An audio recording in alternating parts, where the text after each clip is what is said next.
ये डॉक्टर अफान कैसर है, ये भी बहुत बड़ा टाउट है चौधरी सरफराज का। डॉक्टर अफान कैसर एक ऐसा नौसरबाज आदमी है जो डॉक्टर अफान कैसर जो इन्फ्लुएंसर है। ये पास्ट में हमारे ऊपर बहुत बोला है, हमारी फैमिली तक इसने टारगेट की है, लेकिन हमने इसको कभी रिस्पॉन्स नहीं किया, क्योंकि इसका काम ये है फेमस लोगों के ऊपर भौंकना और भौंक के अपना मंजन बेचना।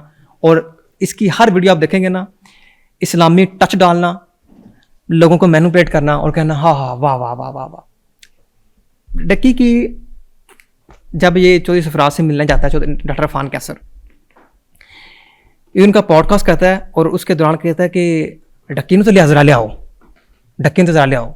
कौन कहता है? डॉक्टर अफान कैसर। वो एक वीडियो आई थी ना, हाँ, उस डक्की जब उस वीडियो के अंदर कुछ गुफ्तगू हुई, डक्की जब वहां पे आया, डक्की से मेरी मुलाकात हुई है। डक्की ने मुझे बताया कि जब ये वहां पे आया डॉक्टर अफान कैसर, तो चौधरी सरफराज ने मुझे पूछा डक्की तुम जानते हो इसे? मैंने कहा हाँ जानता हूँ, ये डॉक्टर अफान कैसर है। अच्छा, मेरे इस प्लेटफॉर्म पे ना कोई भी आप ऐसा इल्जाम नहीं लगाएंगे जो बगैर सबूतों के। मैं डक्की की बात कर रहा हूँ, जो मुझे डक्की ने बताई बात, अंदर की बात। मतलब मैं ये चाहता हूँ कि कोई ऐसी बात ना हो कि जो बिला वजह किसी के ऊपर ऐसा इल्जाम लग जाए। आप जो बात करेंगे सबूतों की रोशनी करेंगे। अभी ये सारी चीजें अभी स्लोली आएंगी। हाँ, अभी ये सारी चीजें अब आएंगी इंशाल्लाह। हाँ, तो डक्की ने कहा मैं इसको जानता हूँ। डक्की की सिर्फ यही बात हुई उससे, मैं इसको जानता हूँ। उसके बाद वो वहां से, वो वीडियो में भी देखा जा सकता है। वो डक्की वहां से वापस अपना नीचे चला गया हवालात में। उसके बाद डॉक्टर अफान कैसर जो कि सिस्ट्रोलॉजी, जो 5 बहनें हैं, इसके ऊपर इसने बड़ी वीडियोस बनाई, बिलो द बेल्ट, बड़ा इनको हरास किया। वो बेचारी आज तक इनके खिलाफ बोली नहीं। फिर ये मिलता है इकरा कंवल के हस्बैंड अरी परवेज से। ये उसको एक झूठी स्टोरी सुनाता है, जो कि इसकी वो स्टोरी भी उसके पास रिकॉर्डेड है, जिसमें यह कहता है कि मैं गया था, मेरी डक्की से मुलाकात हुई, मेरी होगी है बात सरफराज से, मैं तुम्हारी भी डील करवा देता हूँ, मेरी डक्की से आधा घंटा अकेले में बात हुई है, तुम्हें नहीं पता। ये उसने जाके अरी परवेज को ये सारी स्टोरी सुनाई। मैं डील करवा देता हूँ, मैं डील करवाता हूँ तुम्हारी। अरे परवेज उसको ने कहा मैं तुम्हारी डील करवाता हूँ। नहीं, डील तो तब होती थी जब डक्की की डील हो जाती। उसने कहा मैंने डक्की की बात करवा दी है, वो जुडिशियल होने वाला है, बस छोड़ दो, तुम हाथ थोड़ा रखेंगे, वो फिक्र ना करो, मैं तुम्हारी भी डील करवाता हूँ। उससे 2 दिन बाद ही मुझे एक लड़का फोन करता है, कहता है डॉक्टर अफान कैसर आपसे बात करना चाह रहा है। मैंने कहा कुछ सबूत।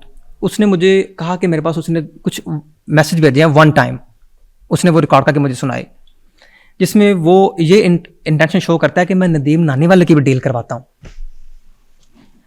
उसी लड़की डील करवाता हूँ पैसों की। हाँ जी, कि मैं कि नानी वाले की। Doctor Afan Qaiser was asking for money कि मैं डील करवाता हूँ। Are you sure about it? Allah की कसम, इसके अरी परवेज, एस्ट्रोलॉजी, मैं और डक्की सारे गवाह हैं चीज़ों के। अरी परवेज जो है शायद डक्की इसके ऊपर वीडियो करेगा, उसने मुझे कहा कि उसके ऊपर वीडियो करेगा इंशाल्लाह बहुत जल्दी। अगर उसने ना की तो फिर मुझे वीडियो करनी पड़ेगी यूट्यूब के ऊपर, और मैं इसको आप करेंगे? हाँ, मैं करूँगा, इसको नहीं छोड़ूंगा, सीधी सी बात है। और ये गंदा और गलीज इंसान है। आज 31 दिसंबर लास्ट ईयर 2025 का, और आज उसी लड़के ने मुझे अभी मैसेज किया है कि मैं आपको दिखा भी देता हूँ। उस लड़के ने मुझे क्या मैसेज किया, आप खुद पढ़ लें। दिखाएं। हाँ, ये वो लड़का है, हाँ जी, जो डॉक्टर अफान कैसर से आपकी बात कराना चाहता था। मैं आपको दिखा देता हूँ, ये देखें, ये टुडे उसने मुझे क्या मैसेज किया, उसी लड़के ने।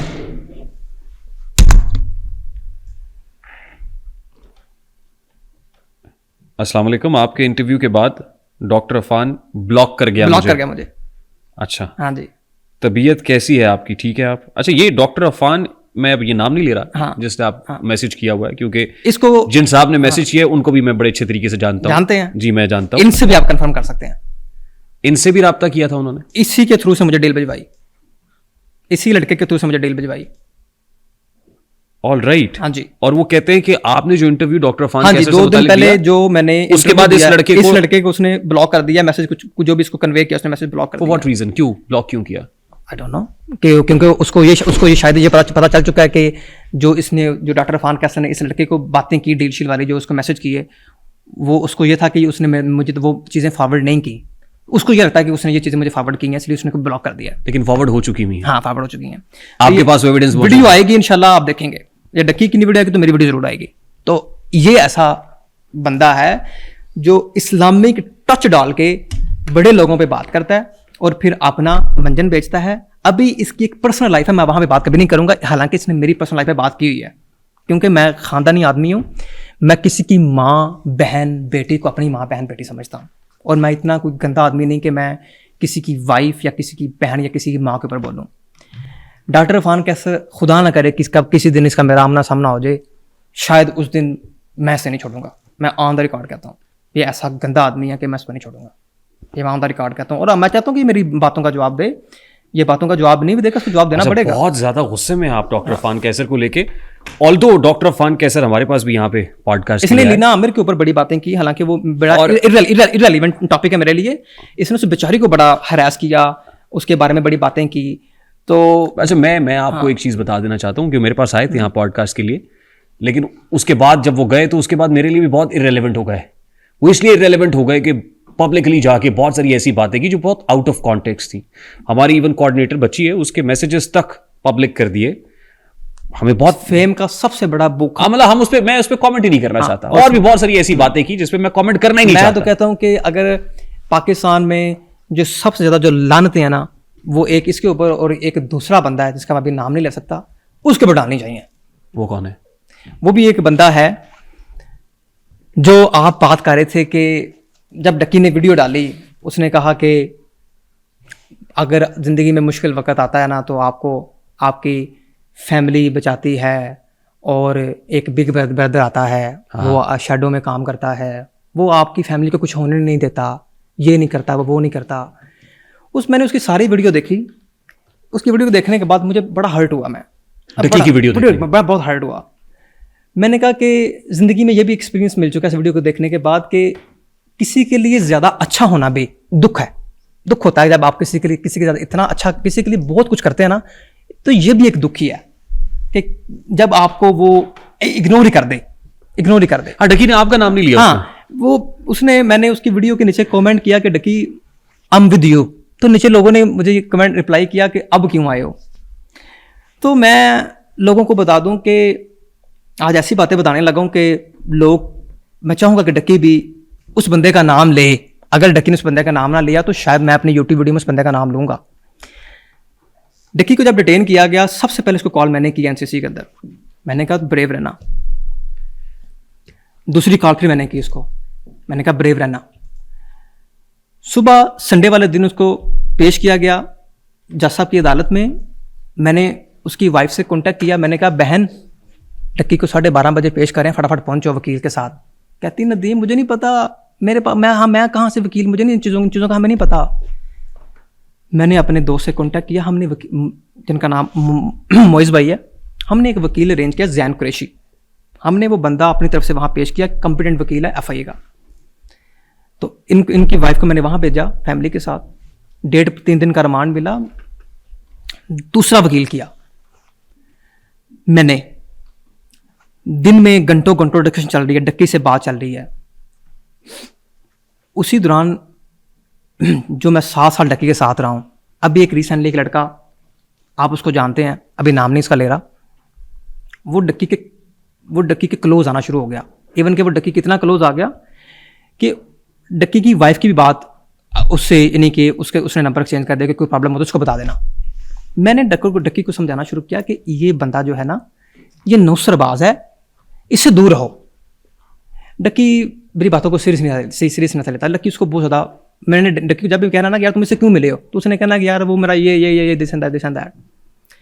उस बंदे ने दूसरे दिन संडे की रात जब उसका 3 दिन का रिमांड हुआ, उसने अरूप को फ़ोन किया। अरूप जतोई जो डक्की की वाइफ है, अरूप जतोई को फ़ोन किया कि जज साहब से मेरी बात हो गई है, जज साहब के बेटे से मेरी बात हो गई है, आप अभी उसकी तरफ जाना है। अरूप ने मुझे बताया कि नदीम वो इस तरह कह रहा है। मैंने उसको कहा कि तुमने इस बंदे को ब्लॉक करना है, ये बंदा एक हरामी है, इसको तुमने मुंह नहीं लगाना। डक्की अरूप जतोई की उसकी सारी कम्युनिकेशन भी रिकॉर्डेड है और मेरे पास भी सब कुछ रिकॉर्डेड है, ठीक है। मैंने उसको कहा सख्ती से, मैंने कहा अगर तुम मेरी बहन हो ना तो तुमने इस बंदे को मुंह नहीं लगाना। अगले दिन उसने मेरी बात को सीरियस नहीं लिया। अगले दिन वो चक्करबाजी डाल के अरूप जतोई और डक्की की मदर को वो अपने साथ एक किसी लड़के के पास ले गया, गाड़ी में बिठा के ऑडी GT के अंदर, जो कि उसके दोस्त की गाड़ी थी या उसकी अपना, आई डोंट नो। और वापसी पे वो जज साहब के पास भी किसी नौसरबाज लड़के के पास लेके उसने जाके वहाँ पे इंप्रेशन बनाया कि ये जज का बेटा है, देखो मैं क्या करता हूँ, डक्की को मैं ऐसे ले आऊँगा। और वापसी भी उसने डक्की की वाइफ को कहा कि गाड़ी तुमने ड्राइव करनी है। वो बड़ी भोली मासूम सी लड़की है, उसने कहा मैं क्यों ड्राइव करूँगी गाड़ी, कहती नहीं तो आप ड्राइव करें, मुझसे नहीं चलनी। वापसी पे उसने ज़बरदस्ती उसकी वाइफ से गाड़ी ड्राइव करवाई घर तक आते DHA वापस तक। मुझे जब उसने सारी बात बताई मैंने उसको डांटा, मैंने कहा तुमने बहुत गलत काम किया है, वो जिसके पास तुम्हें लेके गया वो कोई दूसरा नौसरबाज होगा, वो एक इतना क्रेडिबल बंदा नहीं है, वो बड़ा बेगैरत बंदा है, उससे दूर रहो। मैंने उसको कहा कि अब फिर मैंने डक्की से कॉन्टैक्ट किया, डक्की ने ये मैसेज अपनी वाइफ को कन्वे किया कि जो नदीम और मोइज भाई कहते हैं वो तुमने करना, अब तुमने उससे दूर रहना है। अरूब ने उसका नंबर ब्लॉक कर दिया। फिर उस बंदे ने जिया को, डक्की के भाई को अप्रोच किया कि मेरी अरूब से एमरजेंसी बात करवाएं, मेरी अरूब से एमरजेंसी बात करवाएं। और जिया को पता नहीं था, जिया ने उसकी बात करवा दी। तो उसने अरूब को कहा कि तुम्हें पता है आज तुम्हारे घर रेड पड़ने वाली है। वो बड़ी मासूम से बेचारी घबरा गई, कहती अच्छा, तो कहती मैं क्या करूं, कहता अपनी दोस्त के घर चली जाओ। कहती मैं दोस्त के घर कैसे चली जाती हूँ, चलो ठीक है मेरे DHA में दोस्त है। फिर उसने कहा नहीं, अगर तुम दोस्त के घर चली गई वो तुम्हारी लोकेशन ट्रेस कर लेंगे NCC वाले, वो तुम्हारी दोस्त को भी उठा लेंगे। कहते अब क्या करूं, कहता आज मैं घर में कह लूँ इधर ही आ जाओ। वो लड़का कहता कि आज मैं घर में कह लूँ आज मेरी तरफ आ जाओ, डक्की की वाइफ को। और वो डक्की के घर आना जाना उसका डक्की का क्लोज फ्रेंड। मैंने नाम नहीं बताना चाह रहा अभी मैं।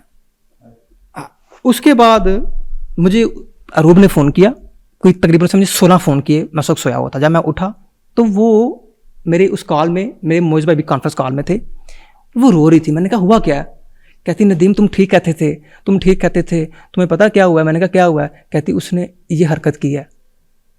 तो मैंने कहा मैंने तो तुम्हें कल भी कहा था इससे दूर रहो। मैंने डक्की को ये सारी बात बताई NCC के अंदर कॉल के ऊपर कि यार ये सारी चीज़ चली है। तो उसने अपने घर कन्वे किया कि उस बंदे से दूर हो जाओ। इसी बंदे को एंड अप करते हुए जब डक्की बाहर आया, मेरी उससे बात हुई, तो मैंने कहा कि यार इस तुमने कुछ किया, तुमने क्या किया इस बंदे को। कहता मैंने पता क्या किया। मैंने कहा क्या, कहता मैंने सिर्फ ब्लॉक कर दिया। मैंने कहा तुमने क्या बात कर रहे हो, मेरी घर की फैमिली या सिस्टर को अगर कोई बंदा मेरा करीबी दूसरा करता मैं तो उसका 7 से जुदा कर देता, तुम किस तरह की बात कर रहे हो। कहता बस सभी छोड़ दो। फिर हमने उसको ब्लॉक कर दिया।